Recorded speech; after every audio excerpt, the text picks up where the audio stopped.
Yo dudes, I found out about like a silly little prank you can play on your friends and family. So the first thing you want to get is like a normal spoon from your kitchen. And then what you're going to want to do is reunite the horde. For too long the sun has set on the glorious Mongolian Empire. For too long we have sighed for the great Khan's light. Form the horde, form the borders, form the great stampede, and let the great Mongol Empire rise again. But before you do that, we should probably talk about another famous person from history. Last night, I was feeling a little bit cheeky and figured I'd stay up a little bit late and watch the new Elvis movie, as after all the pirated copy just came out. And by all accounts, it was a great movie. Everything they did in it was fantastic. It flowed really well, it was super quick motion, it was definitely different for a biopic, and in some ways it was just a little bit too different for my liking. Because the Elvis biopic talked about the major key moments in his life, but what it fails to mention is Elvis was a sweaty oh yeah, and they don't even mention it. Sorry I have to censor myself, but I don't want YouTube nuking my channel, so I'll have to let you read in between the lines. But it is a known fact that he was in fact a Jeffrey Epstein, because Elvis's ex-wife he met when she was 14 years old. Oh, baby, I just think you're so mature for your age. Elvis met his wife Priscilla on September 13th, 1959, during Elvis's army career. He met Priscilla at a party at his rented home in Bad Nauheim, Germany. Though only 14 years old, she made a huge impression on him. And Elvis was 24 at the time when they met. Elvis began pursuing her romantically almost immediately. But it's okay, because Elvis at least waited until she was 21 to marry his child bride. After 7 years of dating,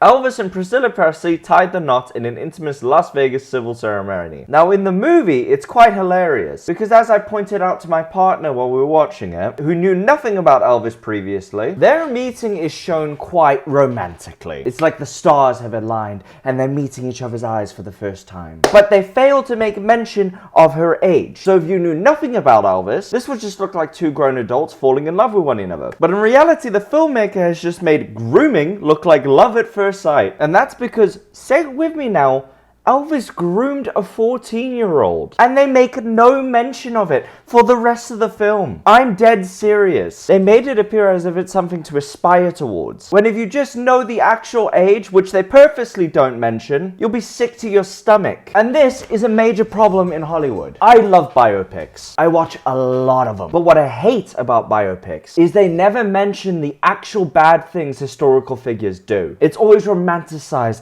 and it's beautiful. They never actually tell you about the awful things that they did through their lives. And that's frustrating when you're meant to be watching a movie that accurately describes a person of significance, but all you're getting is the sugar on top of the shit cake. I'll give you a damn good example of this. Have you ever seen Nelson Mandela, A Long Walk to Freedom? Fantastic movie. I was really looking forward to when I was younger. Obviously, he has a huge cultural impact on my country, so he's someone that you look up to. And everything we were taught about in school was Nelson was a strong, good man who never did anything bad in his life. And so did this movie. They depicted all of the good things Nelson did and just kind of skim over the bad, because most people, even South Africans, are unaware. Nelson Mandela was the leader of a communist faction of the ANC. The ANC was the political party that ended up overthrowing apartheid governments. And Nelson was involved in the militant wing of the ANC. He had a direct hand in multiple bombings that killed over 100 people, 60 of those people being black, 40 of them being white, and the overwhelming majority of those deaths being civilians. In the movie, these deaths are super downplayed and are more or less just paved over. But Nelson's biopic is by far not the only one. Winston Churchill's The Darkest Hour, a movie depicting one of World War II's most significant men, showing off his shrewd diplomacy, his incredible public speaking, and his ability to rally a nation behind him. But let's just not mention the fact that he thought the Indian people were disgusting. Being quoted as saying, Churchill in a private conversation said out of frustration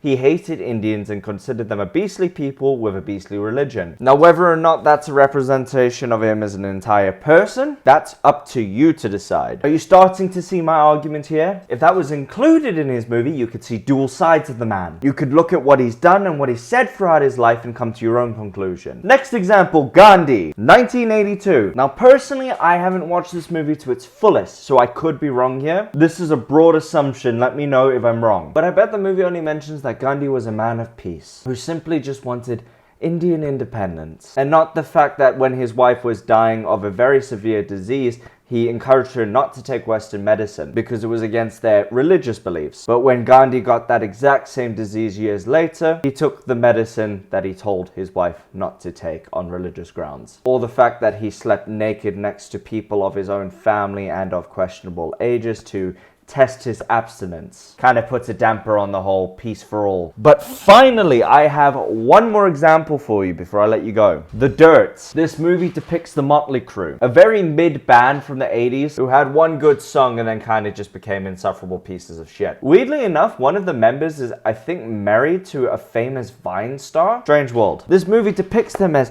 these badass cool kids who fought for what they got, when in reality they all come from quite privileged upbringings, except for Nicky Sticks, and we're just kind of white kids that got everything they ever wanted. Oh, and they also skim over the fact that one of their members drunk drove and killed a guy and got away scot-free just because he was famous. The way these movies are made needs to be changed. I'm sick to death of people idolizing historical figures, especially celebrities. Everybody lives in a gray area. There is no such thing as bad and there's no such thing as good. Your personal beliefs might not align with someone else's, but that doesn't necessarily make them evil. To a degree, obviously some people are just bad, but there's always positives and negatives to everyone. And I want these films to more accurately represent these people. That's my little rant over with. Do watch Elvis, but keep that little nugget in the back of your head every time he's hanging out with his girl. Cocks up the movie a little bit for you. Legally, you have to subscribe. Love you all. Bye-bye.